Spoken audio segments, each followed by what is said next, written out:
একদম দাম কিরকম? দাম কম আছে, আপনি কটা নেবেন? 4-5টা দিতাম। 4-5টা নেবেন? আচ্ছা 400 করে দিয়ে দিন। না কিছু কম নাও। কিছু কম নেবো, 400 করে দিন ভাই, লাভ বেশি থাকে না তো। 5টা তো নেবো, কিছু কম নাও। আচ্ছা যান, একদম আপনার জন্য 350 350 দেন। এই শার্টটা দাও, এটা দাও। আচ্ছা দেন, দিতেন প্যাকেট করে। সবাই দেবে।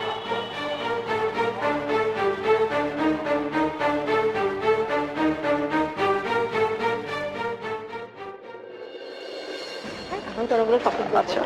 এই দাঁড়া দাঁড়া দাঁড়া, কোথায় যাচ্ছিস?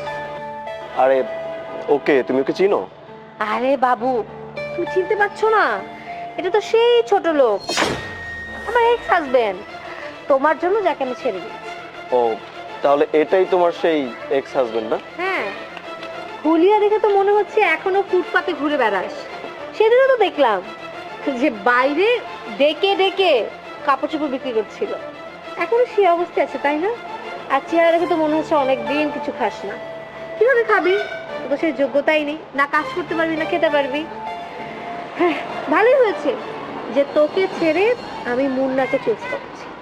আর হ্যাঁ, তোর ভালোর জন্য একটা কথা জানিয়ে দিই তোকে, আমরা কিন্তু নেক্সট উইকই বিয়ে করছি, তাই না মুন্না? হ্যাঁ। আর হ্যাঁ, এই কথাগুলো বলার আরো কিছু কারণ আছে। আমাদের বিয়েতে আমরা কিছু গরিব এতিম ছোট লোক এদেরকেও খাওয়াবো। তাই ভাবলাম যে তুই অনেকদিন ধরে কিছু খাস না, চেহারা দেখেই বোঝা যাচ্ছে। চলে আসিস আমাদের বিয়েতে, পেট পুড়ে তারপর খেয়ে যা, ঠিক আছে? আচ্ছা, আরেকটা কথা, বিয়েতে কোনো গিফট আনার দরকার নেই, কারণ আমি জানি ভালো মতোই সেই সামর্থ্য তোর মতো ছেলের নেই। আচ্ছা বাই দ্য ওয়ে, আমি কেন ওর সাথে রাস্তা দাঁড়িয়ে কথা বলতেছি? কেউ দেখলে তো মান সম্মান একটা ব্যাপার আছে, তাই না? চলো এখান থেকে তাড়াতাড়ি চলো। হ্যাঁ চল।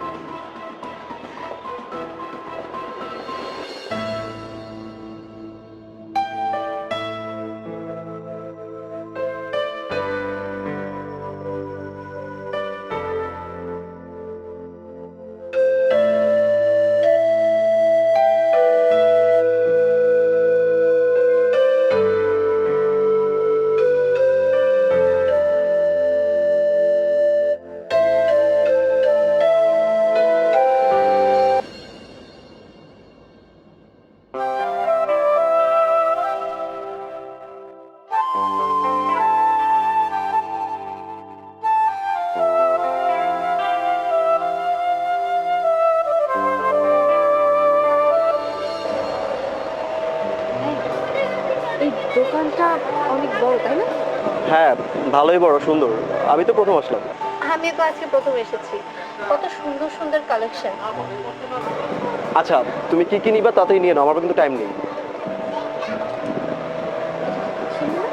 না, এটা ভালো লাগে, তুমি এইটা দেখতে পারো। এটা সুন্দর। হ্যাঁ চলে, এইটাও সুন্দর আছে, নাও।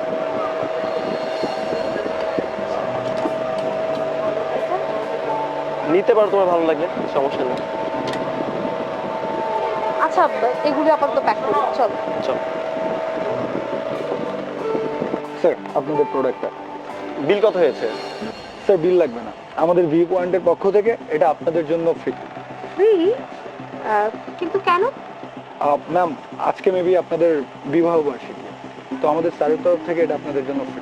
আমাদের অ্যানিভার্সারি, সেটা আপনাদের স্যার কিভাবে জানেন? এটা তো আর আমি জানি না ম্যাম, স্যার আপনাদের সাথে দেখা করতে চাইছে।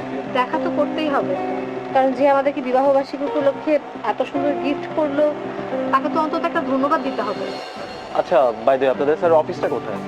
3rd ফ্লোরে তার অফিস। আচ্ছা থ্যাংক ইউ, চলো।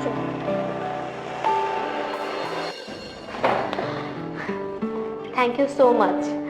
আপনি আমাদের বিবাহ বার্ষিকী উপলক্ষে আমাদেরকে এত সুন্দর গিফট দিয়েছেন, আমরা আপনার কাছে চিরকৃতজ্ঞ থাকব। Welcome mister Munna and Mrs Munna.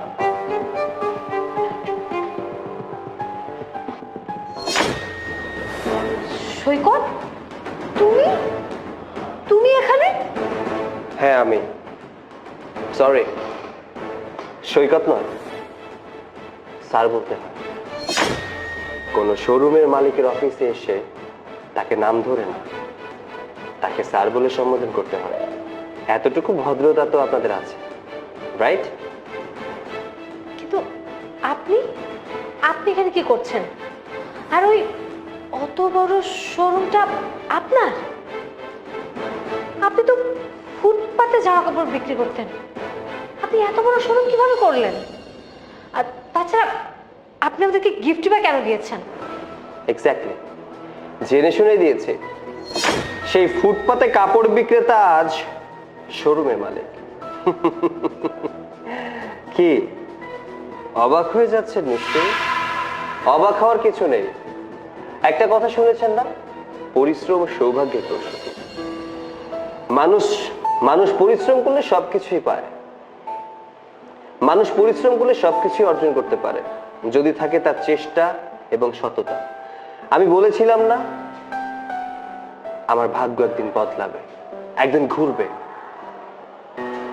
দেখেছ আল্লাহর কি অশেষ রহমত, কোন পজিশন থেকে আজ কোন পজিশনে চলে এসেছি। তুমি সেদিন ছেড়ে চলে গিয়েছিলে বলেই আমার রাগ, আমার জেদ এই পজিশনে আমাকে নিয়ে এসেছে। কি বলেছিলে আমাকে মনে আছে? সেই গুড়ে বালি, মনে আছে তো কথাটা? তুমি যাবার সময় আমাকে বলে গিয়েছিলে সেই গুড়ে বালি। সেই গুড়ে বালি নয়। আজকে দেখো এই শহরে আমার পাঁচটা শোরুম রয়েছে। সেদিন যদি আমার কাছে এত টাকা পয়সা থাকতো, তাহলে তোমার মতো লোভী মেয়েকে আমি চিনতে পারতাম না।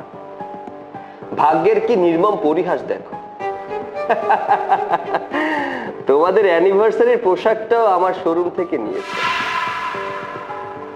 এটার দাম কেন নেয়নি জানো? এটা তোমাদের জন্য গিফট ছিল। আর হ্যাঁ, আমার সাথে দেখা করার জন্য অনেকদিন থেকে অ্যাপয়েন্টমেন্ট নিতে হয়। তোমাদেরকে এখানে কেন ডেকেছি জানো? শুধুমাত্র আমার পজিশনটা দেখানোর জন্য। তোমরা চাইলেও আমার সাথে দেখা করতে পারতে না, কারণ তোমাদের মতো নিম্ন শ্রেণীর মানুষের সাথে আমি দেখা করি না। নেহাত তুমি আমার এক্স ওয়াইফ ছিলে তাই, নতুবা তোমাদেরকে এখানে ডাকার আমার প্রশ্নই ছিল না।